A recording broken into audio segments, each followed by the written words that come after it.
Jika sedihmu tak berujung, pulanglah. Ada orang tuamu yang selalu menunggu kedatanganmu. Jika perjalananmu terhenti, tapi kakimu masih sanggup berjalan, istirahatlah sejenak, hingga kau temukan jawaban yang menunggumu. Jika kau rindu, pulanglah. Kampung halamanmu akan selalu menjadi tempat yang menyejukkan hati. Layaknya kampung Taipa yang selalu mengajak rindu ingin kembali.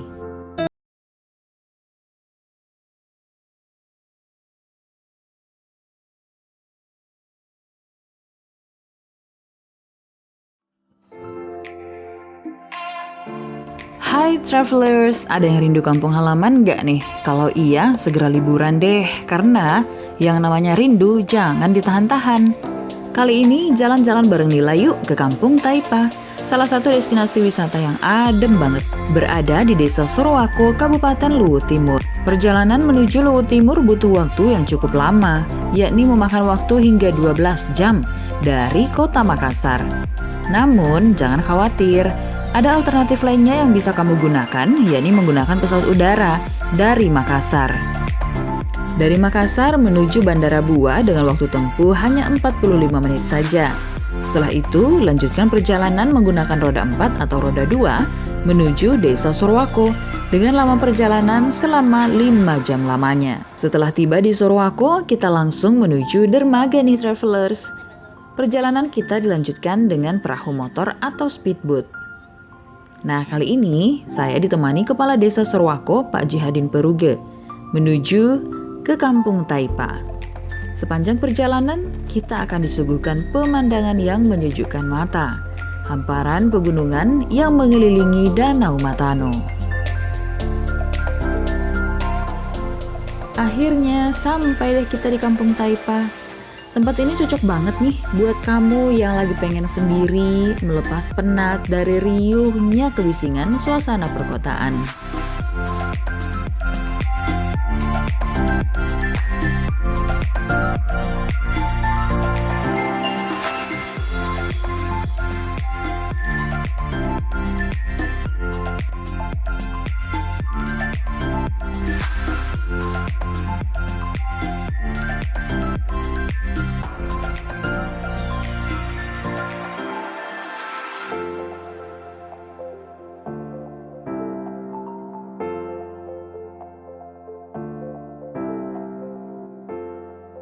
Di Kampung Taipa tidak hanya disiapkan tempat nginap, tapi juga ada museum mini yang menjadi pemandangan pertama saat masuk ke sini.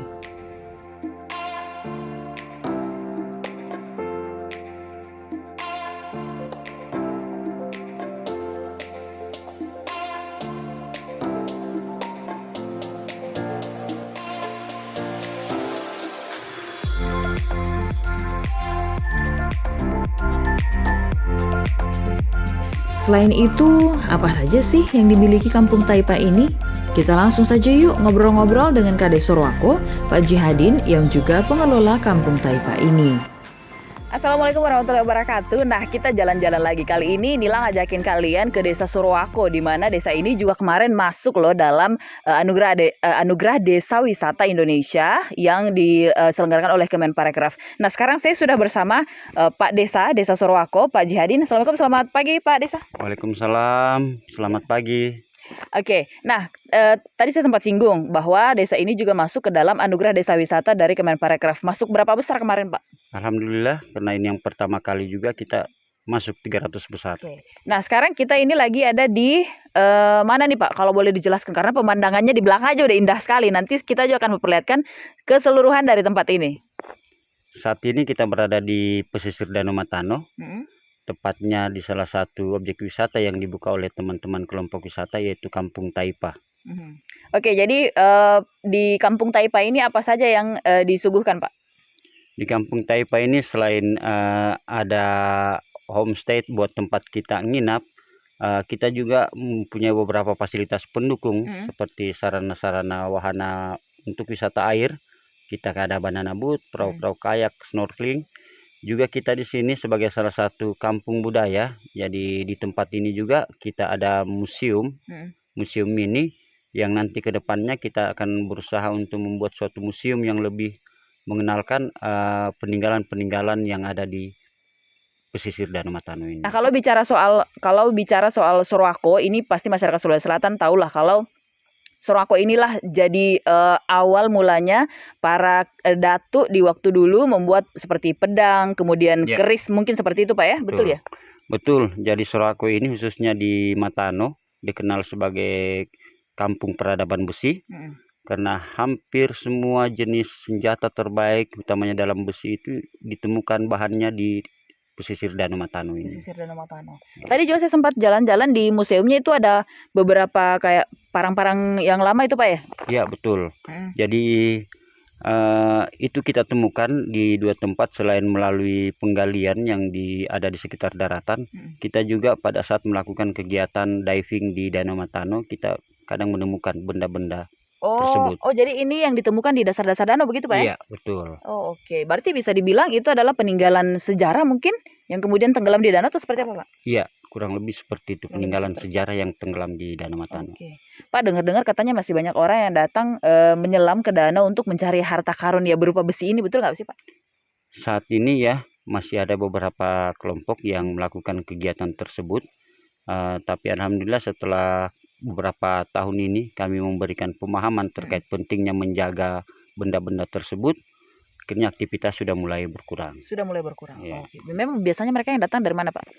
Dari luar daerah, termasuk teman-teman yang ada di Sorowako juga. Oh, mungkin mereka adalah pencinta-pencinta benda pusaka mungkin Pak ya? Betul, mereka sebagian besar ada teman-teman pencinta pusaka. Oke. Nah Pak, kalau bicara soal Sorowako, ini kan di belakang kita ini Danau Matano nih, yang terkenal dengan danau terdalam kedua Pak ya? Kalau untuk di Asia Tenggara, Danau Matano ini adalah danau terdalam pertama. Kalau untuk di dunia, Danau Matano ini adalah danau terdalam ke-8. Ke-8.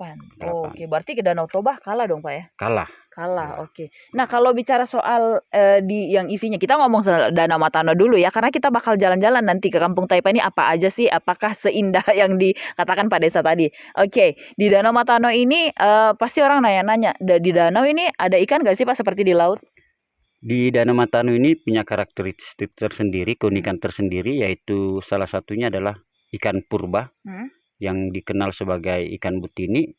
Di Danau Matano juga ini ada jenis endemik khusus ikan hias, yaitu ikan opudi, dan beberapa jenis udang yang hanya ada di Danau Matano ini. Itu biasa ditangkap nggak Pak untuk ditaruh di rumah jadi ikan hias?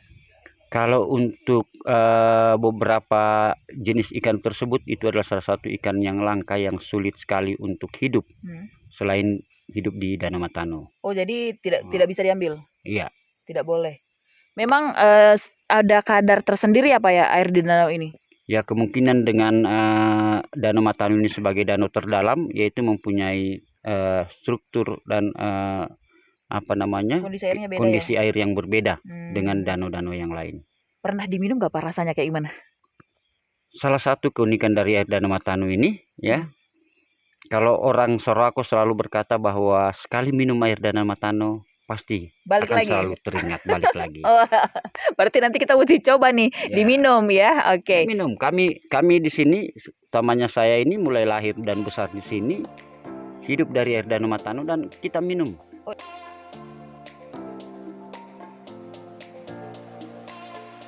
Oke, nah sekarang kita bicara tentang Kampung Taipa Pak. Sejak kapan sih ini Kampung Taipa kemudian ada ide, kemudian dibikin seperti sekarang? Jadi ide ini kurang lebih beberapa tahun lalu, saya bersama teman-teman pemuda, khususnya teman-teman yang ada di pesisir danau, dengan melihat beberapa potensi yang ada di pesisir Danau Matano ini, maka muncullah ide kami bersama beberapa pemuda untuk mengembangkan Kampung Taipa ini sebagai salah satu objek wisata. Nama Taipa ini dari mana Pak? Memang lokasinya, daerahnya? Ya, memang tempat ini dikenal sebagai Taipa, ya, yang sebenarnya arti dari Taipa ini hampir sama dengan bahasa Makassar atau bahasa lain itu mangga. Oh, berarti di sini Taipa itu artinya mangga? Ya. Berarti kita bisa dapat mangga Pak di sini? Kalau lagi musim kita dapat. Oh, ada pohon mangga Ya. juga. Oke, karena dari tadi saya lihat ada pohon nangka, nangkanya juga berbuah nih di Ya. sini, ada pohon kelapa juga. Jadi nanti kita coba cari-cari mangga ya. Oke. Nah, selain itu Pak, berapa kalau boleh tahu nih? Ini kan baru ya Pak ya? Baru dikembangkan. Baru. Tahun berapa Pak? Kita baru mulai awal 2020 dan kita buka mulai Juli 2020. 2020. Iya. Kalau bicara soal biaya Pak, kira-kira berapa sih yang sudah dikeluarkan untuk ini bisa dibilang sudah hebat sekali Pak, karena fasilitasnya sudah sangat lengkap untuk bermain bersama keluarga di sini juga sudah sangat lengkap. Ya, kalau untuk biaya alhamdulillah karena sebagian besar betul-betul murni swadaya dari teman-teman pemuda dan beberapa fasilitas yang kami miliki juga ini murni dari milik teman-teman pemuda juga. Dan juga beberapa fasilitas yang kami dapatkan ini melalui kerjasama dengan beberapa balai dan dinas. Jadi sekitar berapa? M atau ratus juta? M enggak lah. Oh, enggak sampai? Enggak sampai. Oke. Ini tadi kena hampir semua betul-betul murni dari niat dan keinginan teman-teman. Oke. Dan swadaya dari keinginan teman-teman bekerja sendiri, membangun dan mengelola tempat ini. Oke, nah ini kan orang pasti kalau bertanya, kalau datang ke sana nginepnya tadi dibilang ada homestay. Homestay yang disiapkan ada berapa Pak di sini? Untuk saat ini kita masih baru punya 4. 4? Iya. Itu bisa berapa orang? Kita bisa sampai 5-7 orang karena selain satu homestay kita juga menyiapkan beberapa fasilitas tenda buat tamu-tamu untuk camping. Ya. Kalau misalnya ada yang datang mau pengen camping kan biasanya anak-anak muda bawa peralatan sendiri. Ya. Boleh Pak ya? Boleh. Itu boleh. Di mana? Di tempat ada tempatnya tersendiri sudah disiapkan? Ada tempat tersendiri yang kita siapkan. Termasuk ya ini yang tempat kita duduk ini. Kita bisa pasang tenda camping pas di atas Danau Matano. Di atas saya. Jadi bisa terbayang ya malam-malam camping di Danau Matano. Karena di sini juga sudah lengkap dengan lampu-lampu Pak ya? Semua lengkap dengan fasilitas listriknya. Namun sayangnya di sini tidak ada jaringan untuk berkomunikasi dan juga internet. Jadi benar-benar orang datang di sini melupakan suasana kota mungkin Pak ya? Iya, salah satu konsep yang coba kita bangun adalah Kampung Taipa ini sebagai salah satu tempat wisata keluarga untuk lebih mendekatkan keluarga pada saat berwisata. Dan juga untuk menjauhkan anak-anak dalam dari jangkauan ponsel HP. Apalagi kita tahu saat ini kan kondisi mengenai keberadaan HP ini sangat berpengaruh sekali dengan hubungan kekeluargaan ke sosial kita di tengah-tengah masyarakat. Nah, kalau untuk orang-orang dewasa ini kan sudah lumayan perlengkapannya. Kalau untuk anak-anak Pak, mau mandi-mandi atau bermain di sini apa fasilitas yang disiapkan? Untuk anak-anak kita tetap juga punya fasilitas karena di Kampung Taipa ini tetap ada pantai buat anak-anak bermain, berenang. Pinggir-pinggir ya? Iya, pinggir-pinggir. Termasuk kita wajibkan kepada anak-anak pada saat untuk bermain di air itu memakai pelampung. Kita memiliki semua jaket-jaket pelampung seperti itu. Oke. Nah, kalau dari Pak Desa sendiri, otomatis kan ini kan harus ada istilahnya campur tangan dari pemerintah kabupaten. Seperti apa Pak sejauh ini? Alhamdulillah sejauh ini pemerintah kabupaten mensupport kegiatan-kegiatan positif yang dilakukan oleh teman-teman ya, dan juga oleh teman-teman balai BKSDA sebagai salah satu dinas yang membawahi semua kegiatan di Danau Matano ini dengan memberikan kami beberapa dukungan termasuk donat booth dan perahu kayak. Oke. Pak, dari tadi saya lihat di sini banyak kupu-kupu. Memang ini setiap harinya banyak kupu-kupu atau sengaja dibikinkan? Ini kan ada beberapa taman-taman bunga. Iya, benar. Supaya mengundang kupu-kupu atau memang setiap harinya seperti itu ya Pak? Memang di pesisir Danau Matano ini dari dulu dikenal sekali dengan keberagaman kupu-kupunya. Malahan ada salah satu pantai yang ada di dekat perumahan Sorako itu dinamaikan Pantai Kupu-Kupu. Karena dulu saking banyaknya kupu-kupu yang ada di pesisir Danau Matano. Tapi sekarang sudah kurang. Ya, sekarang sudah kurang, tetapi di Kampung Taipa ini kita masih bisa. Dan masih banyak kita temukan di daerah Kampung Taipa. Banyak jenisnya begitu Pak ya? Banyak jenisnya. Oke. Ini jam-jam berapa Pak biasanya muncul? Ya, kurang lebih jam-jam 10 itu ke atas mereka sudah. Oke, jadi kalau misalnya itu tanpa pancingan ya. Datang sendiri Pak ya? Memang mereka alami kupu-kupu. Jadi kalau datang ke sini hitung-hitungnya datangnya jam 10 ke atas, kalau perlu sampai sore, biar lengkap pemandangannya ya. Bukan cuma lihat danau, tapi juga ada kupu-kupu. Dari Bapak sendiri apa yang ingin disampaikan? Apakah kepada pemerintah mungkin atau masyarakat? Danau Matano ini adalah salah satu objek yang sangat perlu diperhatikan sebagai salah satu tujuan wisata yang ada di Sulawesi Selatan, khususnya di Kabupaten Luwu Timur ini. Kita berharap kedepannya pengembangan Danau Matano sebagai salah satu objek wisata bisa sama seperti objek-objek wisata danau yang ada di daerah lain. Apalagi kita tahu bahwa satu-satunya kabupaten yang memiliki 3 danau bersambung itu hanya ada di Luwu Timur. Ini adalah suatu potensi besar untuk kita kembangkan bersama-sama. Danau Matano, Danau Mahalona, dan Danau Teuti. Nah, itu dia ngobrol kita dengan Pak Kepala Desa Sorowako, Pak Jihadin. Dan untuk yang mau datang ke Sorowako, jangan lupa singgah ke Kampung Taipa.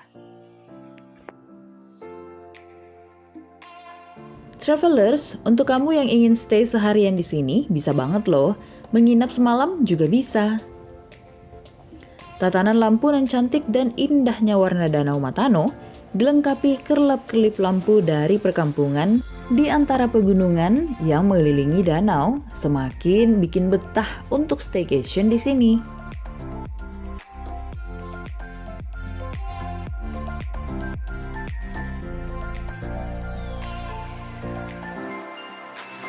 Berjalan-jalan di Desa Sorowako emang gak cukup kalau cuma sehari aja travelers, karena selain Kampung Taipa, di Sorowako ada juga suguhan objek wisata lainnya nih, seperti Pantai Molino, Bukit Segitiga, dan beberapa objek wisata lainnya yang bisa kamu datangi jika melancong di Desa Sorowako. Sampai di sini dulu jalan-jalan bareng Nila di Desa Sorowako. Jangan lupa like dan share video ini ya. Dan jangan lupa subscribe karena subscribe itu gratis.